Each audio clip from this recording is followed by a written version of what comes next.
سلام خدمت همه دوستان. داریم میریم باغ. اینم رودخونه که آب چندانی ازش نمونده، چون از اون بالا سدای کوچیک کوچیک درست کردن، میاد تو جوبایی که به سمت باغا میره. جوبا این قسمت بالا هستن.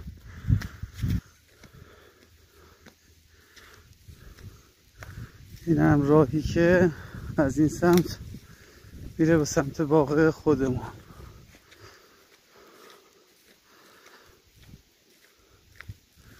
یکم درد سر داره اما خب باحاله.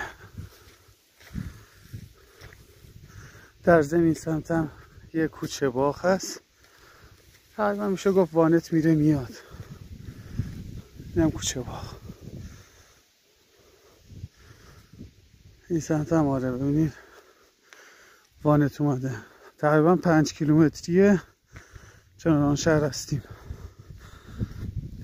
5 کیلومتر میشه، 3 کیلومتر میشه. خلاصه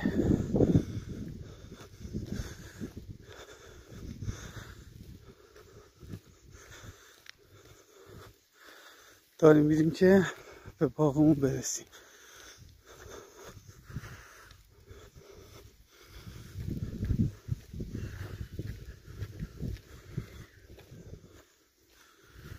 این جوبی که گفتم سد درست کردم میره سمت باغا. این جوبا هستش که برای آبیاری باغا استفاده میشه. یه جوبم اینه، همین اون بالا هست. ممنون، خسته نباشید.